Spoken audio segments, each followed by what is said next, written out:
Hi, welcome to my channel Study Synthesis। कक्षा 6। आज हम आपकी हिंदी पुस्तक मल्हार का पाठ 2 पढ़ेंगे। पाठ 2 क्या है? गोल। ठीक है, गोल। पाठ का नाम पढ़ के आपके मन में कुछ गोल वस्तुओं के नाम या चित्र उभरे होंगे। गोल गेंद, माँ के हाथ की बनाई हुई गोल रोटी, आपके हाथ का नक्शा नहीं, माँ के हाथ की बनाई हुई गोल रोटी, गोल चंद्रमा। लेकिन ये पाठ इन सब गोल वस्तुओं के बारे में नहीं है। ये एक विशेष प्रकार के गोल और उसे करने वाले खिलाड़ी के बारे में है।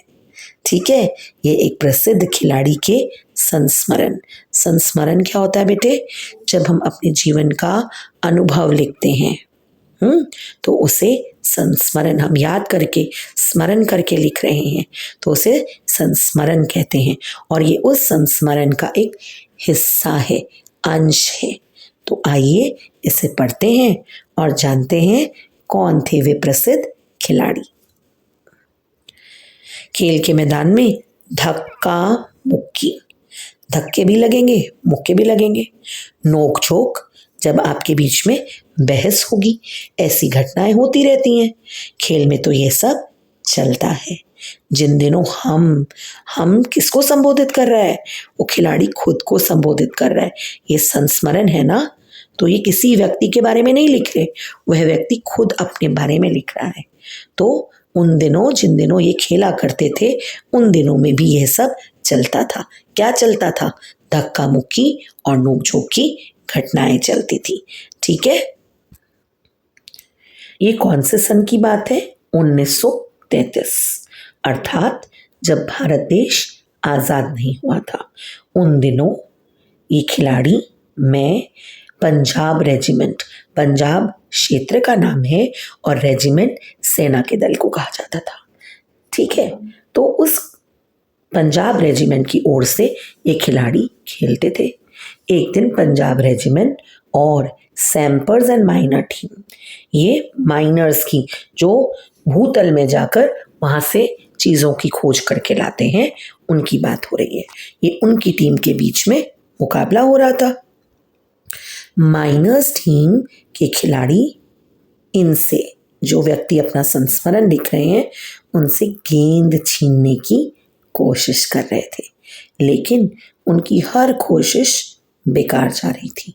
तो जब आप किसी से खेल रहे हैं और आप खेल में जीत नहीं पा रहे, तो उस समय क्या आएगा? गुस्सा। तो उस खिलाड़ी को, जो प्रतिद्वंदी टीम का खिलाड़ी था, उसे गुस्सा आया और गुस्से में आकर उसने हॉकी स्टिक इन खिलाड़ी के सर पे दे मारी। और लगी जब ये हॉकी स्टिक, तो इन खिलाड़ी को मैदान से बाहर ले जाया गया। थोड़ी देर बाद मैं पट्टी बांधकर फिर मैदान में आ पहुंचा। आते ही मैंने उस खिलाड़ी की पीठ पर हाथ रखकर कहा, तुम चिंता मत करो, इसका बदला मैं जरूर लूंगा। जब इन्होंने ऐसा कहा तो वो खिलाड़ी घबरा गया। अब हर समय वह मुझे देखता रहता, हर समय वह खिलाड़ी को देखता रहता कि क्योंकि इसने बोल दिया मैं बदला लूंगा, तो उसको ये लगता कि कब जाने ये उनके सर पर हॉकी स्टिक मार देंगे। मैंने एक के बाद, अब वो ये देखने में कि हॉकी स्टिक ना मार दे, उसका ध्यान बट गया और इन्होंने क्या किया, ये एक के बाद एक झटपट 6 गोल कर दिए। खेल खत्म होने के बाद इन्होंने फिर उस खिलाड़ी की पीठ थपथपाई। जब ये आए थे पट्टी बांधकर, तब भी तो इन्होंने पीठ पर हाथ रख कर कहा था ना, तुम चिंता मत करना, मैं बदला लूंगा। अब इन्होंने वापस जब 6 गोल कर दिए एक के बाद एक, तो इन्होंने फिर खिलाड़ी की पीठ थपथपाई और कहा, दोस्त, खेल में इतना गुस्सा अच्छा नहीं है ना। खेल को खेल की भावना से खेलना चाहिए ना, ऐसे नहीं कि किसी के ऊपर वार कर दें, किसी के ऊपर प्रहार कर दें, किसी को हॉकी स्टिक मार दें। तो ये हॉकी के खिलाड़ी हैं। इन्होंने कहा, दोस्त, खेल में इतना गुस्सा अच्छा नहीं, मैंने तो बदला ले लिया। इनका बदला लेने का तरीका कितना अच्छा था। अगर तुम मुझे हॉकी नहीं मारते तो शायद मैं तुम्हें 2 गोल से ही हराता। वह खिलाड़ी सचमुच बहुत शर्मिंदा हुआ। तो देखा आपने मेरा बदला लेने का ढंग। देखो कहाँ वो 2 गोल से हराते, लेकिन उन्होंने धड़ाधड़ 6 गोल मार दिए, है ना, पूरी तरह हरा दिया।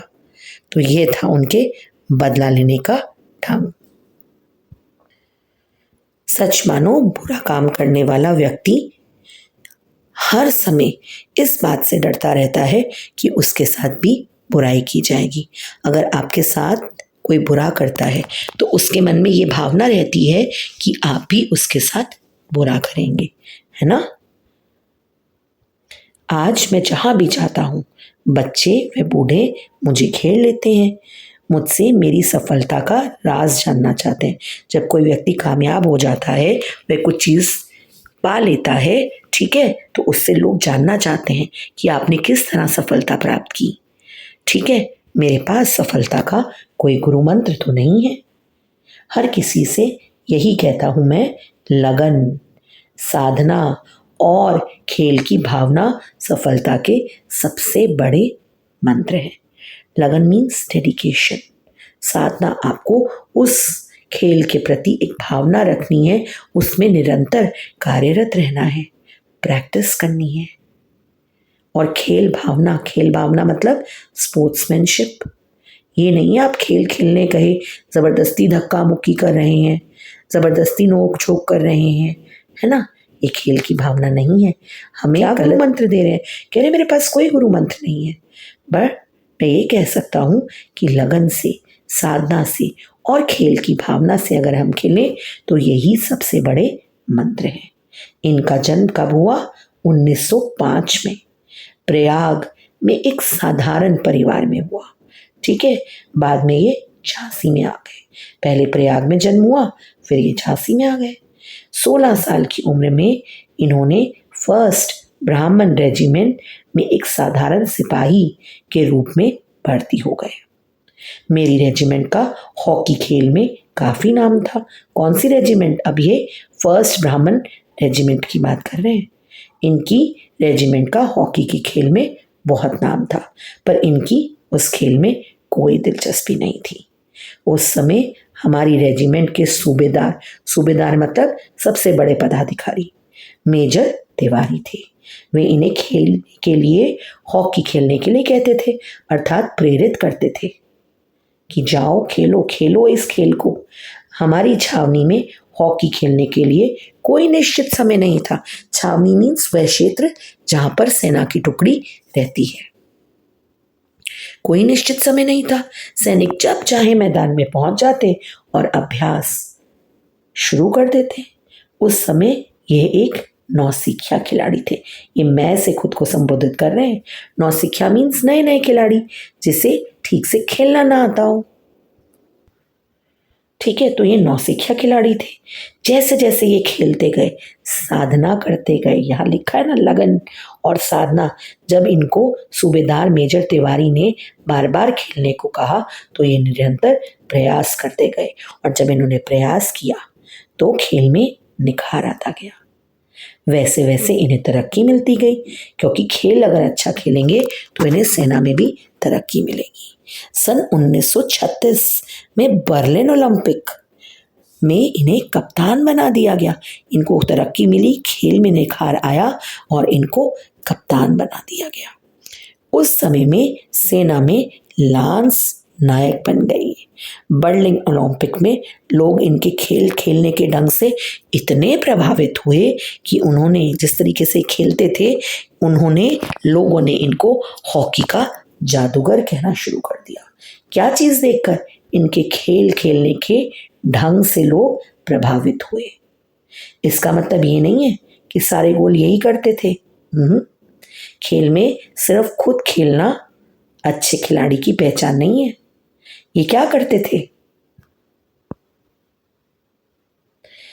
इनकी हमेशा ये कोशिश रहती कि ये गेंद को गोल के पास लेकर, ये देखिए भारतीय हॉकी टीम ने 1936 में बर्लिन ओलंपिक में जीत दर्ज की थी। तो इनके खेलने का तरीका सिर्फ खुद गोल करना नहीं था, इनका क्या उद्देश्य रहता था कि ये गोल तक गेंद को लेकर जाएं और वहां जाकर ये अपने साथी खिलाड़ी को गेंद दे देते थे ताकि उसे गोल का श्रेय मिल सके। इस तरीके से टीम स्पिरिट जिसे हम कहते हैं वह भी भावना जगी, खेल के प्रति प्रेम हुआ। ठीक है, खिलाड़ियों की भी आपस में टीम वर्क जिसे हम कहते हैं, है ना, वह साबित हुआ। तो अपनी इस खेल भावना के कारण ये दुनिया के खेल प्रेमियों का इन्होंने दिल जीत लिया। क्यों? क्योंकि ये खुद तो अच्छा खेलते ही थे, साथ में सारा श्रेय दूसरे खिलाड़ी को मिल जाए उसके लिए ये गेंद को गोल तक ले जाते थे और फिर अपने साथी को गोल करने देते थे। इससे उसका भी मनोबल बढ़ता था। तो बर्लिन ओलंपिक में इनकी टीम को स्वर्ण पदक मिला और खेलते समय इनकी ये भावना नहीं रहती कि ये हारे या जीते। इस बात का ध्यान रखता था कि हार जीत इनकी नहीं है। अगर ये जीतेंगे तो पूरा देश जीतेगा और अगर ये हारेंगे तो पूरा देश हारेगा। ये खिलाड़ी कौन है? देख लीजिए, मेजर ध्यानचंद, बहुत ही अनुभवी हॉकी के खिलाड़ी। मेजर ध्यानचंद लेखक हैं। उनका परिचय, यदि कोई खिलाड़ी अपनी आत्मकथा का नाम गोल रखे तो नाम को पढ़कर हमें समझ जाना चाहिए कि उनको इस खेल से कितना प्यार है। उन्होंने अपने नाम पे नहीं रखा संस्मरण, अपनी आत्मकथा जीवनी का नाम, उन्होंने गोल नाम किस लिए रखा? खेल के प्रति प्रेम के कारण। जी हाँ, वह अमर खिलाड़ी हैं, हॉकी के जादूगर। आपसे कोई पूछे हॉकी के जादूगर कौन? मेजर ध्यानचंद। ठीक है, इतने महान कि भारत उनके जन्मदिन को राष्ट्रीय खेल दिवस के रूप में मनाता है। इससे लाखों भारतीयों को प्रेरणा मिलती है। इतने महान खिलाड़ी कि भारत का सर्वोच्च खेल पुरस्कार खेल रत्न उनके नाम पर दिया जाता है, मेजर ध्यानचंद के नाम पे। उनका जन्म जैसा हमने बताया 1905 में प्रयाग में हुआ, बाद में वो झांसी चले गए और 1979 में उनकी मृत्यु हो गई। पर खेल के जादूगर सबके दिल में अभी भी बसते हैं। तो ये पाठ यहीं समाप्त हुआ। ठीक है, मुझे लगता है, मेरी आशा है कि आपको ये पाठ समझ में आया है। अगर समझ में आया है तो मेरे चैनल को पसंद करो और सब्सक्राइब करो। ठीक है, ओके बेटे।